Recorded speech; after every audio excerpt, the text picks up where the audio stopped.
direction that the Baltic was. And so my grandfather then radioed back, or I should say tapped back, and said, "Come very slowly." And so that's the way that the Baltic actually found it. But they had zigzagged over 200 miles to get to this wreck. And as a matter of fact, although they had started out the process somewhere in the early hours of the morning, the wreck was at 5:30. The Baltic was finally contacted around 8 or so. It wasn't until 11 o'clock at night that the Baltic was finally next to these ships. And so then began the next huge transfer of passengers from the Florida, the Republic's passengers and the Republic's passengers transferred now to the Baltic. And by the way, this is the radio room in the Baltic, and my grandfather also points out that Tattersall, who had actually taken his exam the day after my granddad, the one that I showed you the certificate of, Tattersall and his second in command, who had also taken the exam at the same time, were the people, another set of heroes of this event, because they were critical in enabling the communication between the two ships. Now, I have a couple of pictures of the Republic because, in fact, on that day after the whole transfer had occurred, people on the Baltic were taking photographs, and this shows some lifeboats, because eventually what they did first was say, okay, I think maybe this ship is not going to survive, said Captain Sealby. I'll stay on with one of my fellows, but all the rest of you row over back to the Baltic. And so my grandfather went over, despite he protested, "You'll need me. I have the wireless capacity." But anyway, he was rowed over and he got a couple of hours sleep. And then Sealby changed his mind, and he thought, maybe, because it wasn't sinking that fast, maybe I could get this towed somewhere to a shoal and beach this, or at least get it in the sand, or at least somewhere where salvage would be possible for this ship. And so he got my grandfather and a skeleton crew back on the Republic. And this is a picture actually taken by Tattersall from the Baltic, showing the Republic. It had a big tarp on its side where they tried to keep the weather out of that hole in its side. And what you probably can't appreciate too well, but there's a whole jumble of stuff. That upper deck there was completely destroyed by the overhang of the Florida in the back. But Sealby thought, well, maybe we can get this, at least somewhere where we can salvage it. Because 40 fathoms of water was not a place where salvage could happen in those days.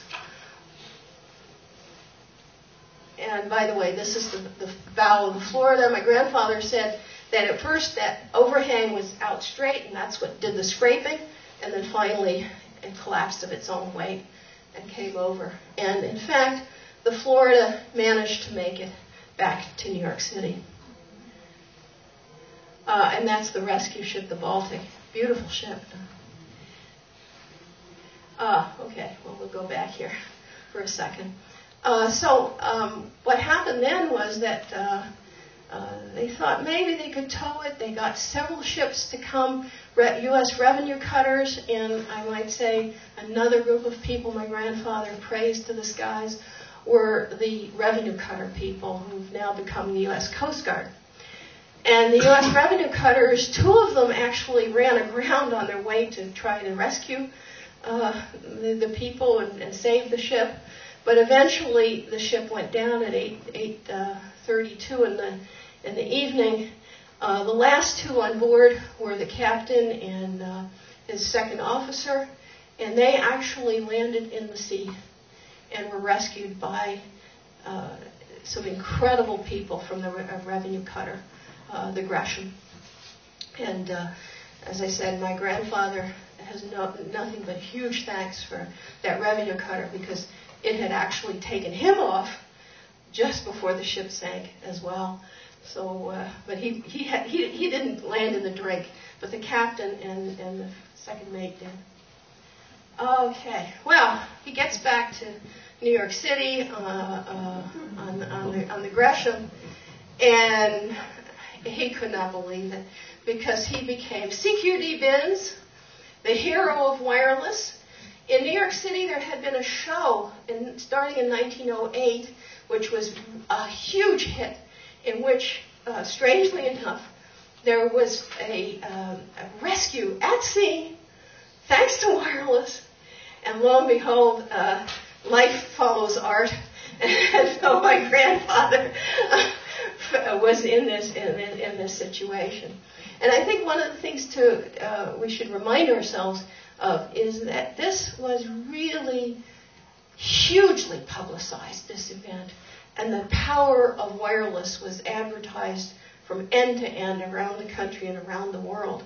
And so my granddad, to his great dismay, became a popular figure, and he was in fact tricked into going to the Hippodrome, and then they announced, instead of first flights, they announced there that he was there in the Hippodrome in New York City, thousands of people in there, and they dragged him on stage, and the chorines, chorus girls, were kissing him, and he got covered with lipstick and rouge, and he escaped. Guess where he escaped? In the elephant stalls. Because the Hippodrome was famous for having an elephant show as well as all the other stuff.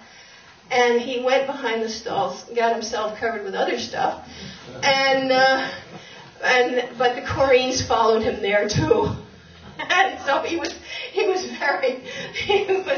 finally escaped and took a cab and got away. But he was absolutely lionized in New York City. And again, as I said, one of the things he felt so strongly was that everybody else who had participated in this event had been heroes as well. But he was the one that ended up lionized, in part because wireless then, we have this whole business about President Obama's BlackBerry, right? Well, wireless was the sort of BlackBerry equivalent of the day. It was the way people communicated over long distances without having a wire between people. And so, in a way, we're talking about the same excitement then as we have now over all these new technological phenomena. And it was quite a thing. And in fact, this is a cartoon that was in the New York American on January 27th, and it says, "Talk of Binns and America grins." And, oh goodness. And when he got back to England, he traveled back, by the way, on the Baltic, back to England. Marconi gave gold watches, and they had a whole program for them with dinner and a concert. By the way, the dinner menu was the usual English heavy stuff. And I'm thinking of mutton. Mutton was a big item on that dinner. But nevertheless, it was a great event, and that's the watch he got. And then he got back home to Peterborough, and in Peterborough he was again lionized and received a parade and a dinner and all kinds of stuff. He was made famous. And in fact, Marconi used this as an advertising tool, talking about Marconi Wireless Telegraph Service. The thing you have to actually realize is that this was a unique event, at least at that point certainly, and what wireless was really used for, especially on these first-class passenger ships going across the Atlantic, was to send messages back and forth to land and to get news from England, as when they were close to the Cornwall coast, and from around here when they were close to Sconset and the other stations on this side of the coast. In other words, it was a moneymaker, because every single message everybody who sent the message had to pay for. And in fact,